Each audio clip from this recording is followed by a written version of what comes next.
So you're pre-approved and you think that you're good to go. It's simply not true. In fact, perfectly qualified buyers lose their home days before closing because of things that nobody warned them about. And today, I'm gonna show you the 5 biggest things that'll blow up your deal at the last minute. Let's dive in. What is love? Baby, don't hurt me. Don't hurt me no more.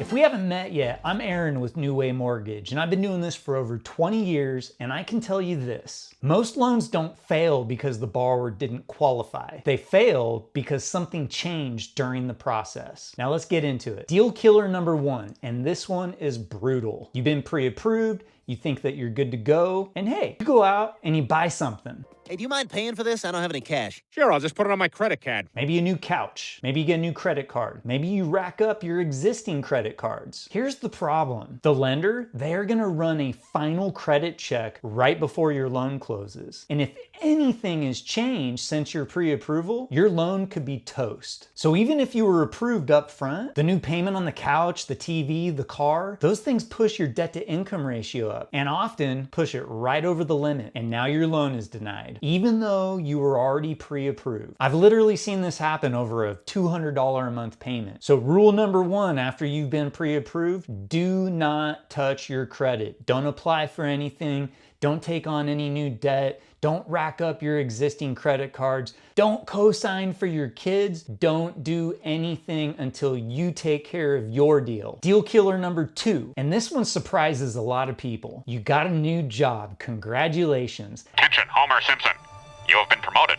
You are now an executive. And hey, maybe you're making more money than your previous job, so you're thinking, what's the big deal? I'm getting paid more. But if you switch from W-2 to 1099, from salary to commission, or even just start a job that has variable hours, your income no longer qualifies. In most cases, lenders need a 2-year history of you receiving variable income, such as bonuses, commissions, or if you work less than 36 hours a week. Like if your pay stub one week's 32 hours and the next one's 35, etc. You may think that you're full-time, but the lender does not agree with that. So what feels like a smart career move can often kill your home purchase. So rule number 2, don't change jobs. And if you don't have any control, you just can't pass it up, at a bare minimum, you need to consult with your mortgage professional so that they can figure out a way to navigate the new scenario. Because if you enter into a purchase contract based off of your old job, you could be setting yourself up for failure. Deal killer number 3 is found in your bank statements. Tony, sweetheart, we're not a wholesale operation. We're a legitimate bank. The more cash you give me, the harder it is for me to rinse.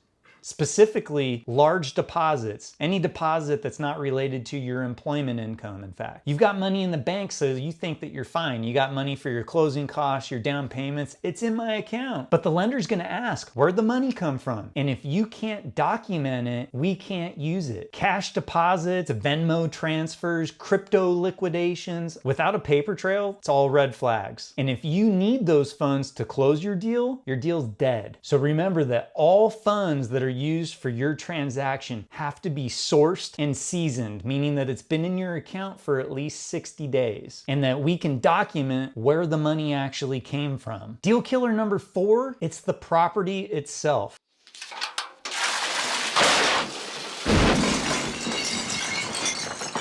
When it comes to the property, everybody focuses on the appraisal, the appraised value, but the condition of the property is what can kill your deal. If the appraiser flags roof issues, safety concerns, peeling paint, anything that affects the livability, the lender's most likely going to require that those things are fixed before your transaction closes. And let's be real, sellers don't want to fix things. They just want to sell the property with the least amount of friction. So if you're getting a loan and the lender's requiring things to be fixed and the seller won't fix them, your deal's dead. This is one of the areas where your real estate agent should be earning their keep. Your lender's not going to be boots on the ground. I don't go to people's houses when I'm doing their loan, but the real estate agent that was walking you through the house, that showed you the house, they should be doing a visual inspection and identifying things that are going to present a problem and then asking the lender. I get these questions all the time. They send me a picture. Hey, is this going to be a problem? Figure it out ahead of time before you write the offer. All right, deal killer number 5, and this one's become becoming a massive issue, especially in California, Texas, Florida. Homeowners insurance. I bought us volcano insurance. Homeowners insurance quotes are property specific. So until you've identified the property, you can't get a quote. So what happens when the property's not insurable, or you're in a fire zone or a hurricane zone or a high risk area and the premium is too high? Two things happen. When you're getting a loan, you can't close without homeowners insurance. And the homeowners insurance is part of your debt to income ratio. So if your debt ratios were tight with a $1,500 a year premium and all of a sudden we're finding out that it's $4,000 a year, you're gonna have a problem. I've seen countless deals die because insurance came in too high and the borrower either couldn't afford it or they simply could not qualify anymore. So the rule of thumb here is that when you identify a property, before you write an offer, get an insurance quote. That way you know if the property is insurable, and your loan officer will know how much the premium is going to be and they can make sure that you still qualify. Here's the reality. Most people don't lose the house because they didn't qualify. They lose it because nobody guided them through the process properly. That's the difference between getting pre-approved and getting across the finish line. Don't lose your house over something completely avoidable. If you're thinking about buying a house or you're already in the process and you want to make sure that none of this happens to you, go to meetnewway.com and schedule a call with me. Or if you're ready to go, hit the apply now link and we'll map out everything up front so there's no surprises.